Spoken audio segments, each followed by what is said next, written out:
Hi everyone, I'm John from Wiley Visuals, and today we're going to be taking a look at my new cinema camera rig.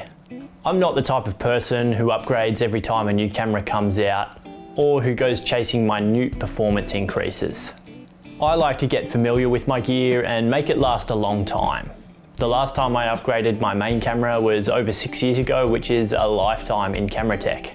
So buying myself a new camera was pretty exciting, and I spent plenty of time researching what was available. After a lot of deliberation, I settled on the Zcam E2-S6. It's a super 35mm 6K cinema camera in a tiny little body. And while this thing has plenty of power inside, it really needs some love and attention to get it up and running. Out of the box, it really comes with nothing. No battery, no charger, no monitor. So rigging it up is mandatory. While this is annoying to people who like using cameras like the FS5 or C200, which are ready to shoot out of the box, it does give you a lot more freedom to build the camera that suits you best. For me, that means a camera that's ready to pick up and shoot handheld in a range of different situations. This is what I came up with as my solution, and so far it's worked well on a couple of shoots. So I'll take you through all the pieces so you can see what you might need if you want to put together a similar rig. First up, we have the SmallRig E2 flagship cage, and this gives me somewhere to attach the wooden side handle and the top handle. For me, the top handle is critical as I often use an easy rig, so this gives me somewhere to attach it. The wooden hand grip is nice and comfy, and having this on the side lets me tuck the camera in nice and close to my body for a really steady shot. I've also got a SmallRig universal base plate for mounting the rods. Now, the main thing I've used these rods for so far is mounting a lens support for my Sigma 150 to 500mm when I'm filming surfing. But I've also used it to attach a cold shoe as one mounting option for wireless mic receivers. On the bottom, I've got a long 501 plate from my Cartoni focus tripod.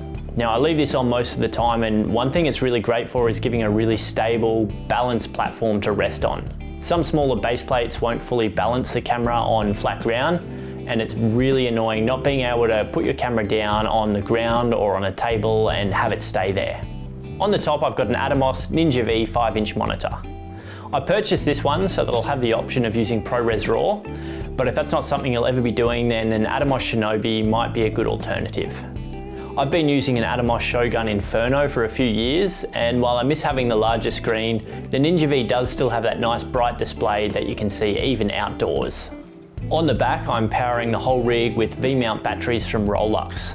They make these great 98-watt mini batteries that weigh about 700 grams and are much smaller than most regular V-mounts. I think they might also be sold as Indie Pro in other parts of the world. I've got these taped up with hook and loop tape, which gives me a really handy place to mount something like a wireless receiver or a timecode adapter. The camera can accept power via the FX Lion V-mount to MPF adapter, which plugs straight into the battery slot on the back of the camera. It also has an additional D-tap out to supply power to the monitor. This means that everything is powered from the one battery, and anytime I need to change a battery, there's no extra cables that need to be plugged in or swapped over.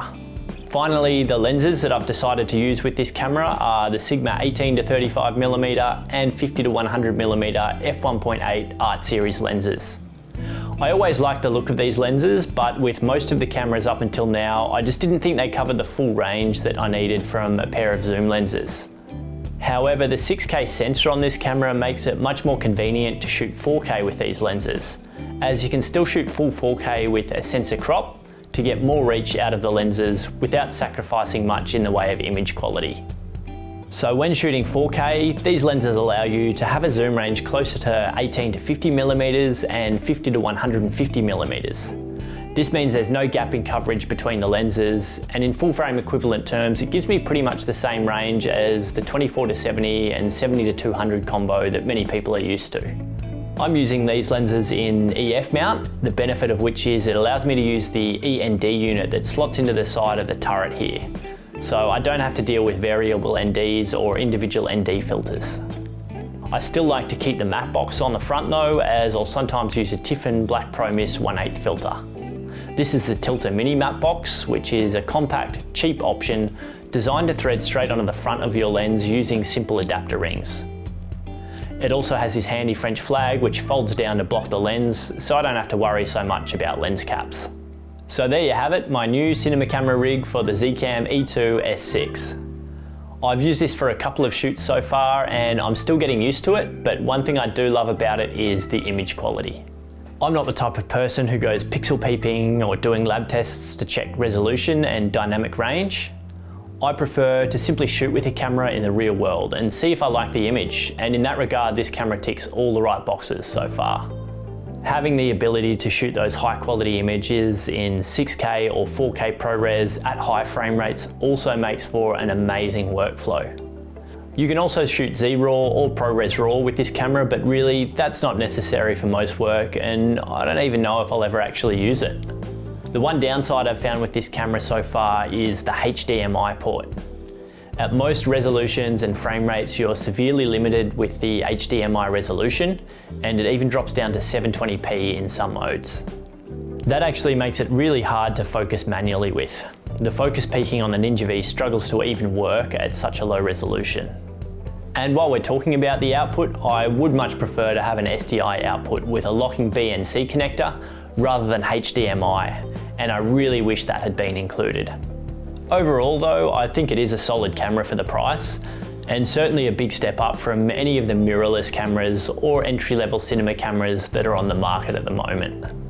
If you made it this far, thanks for watching, and if you found this useful, be sure to hit that like button. Don't forget to subscribe for more videos in the future, particularly if you want to see my full review of the E2-S6 that will be coming soon.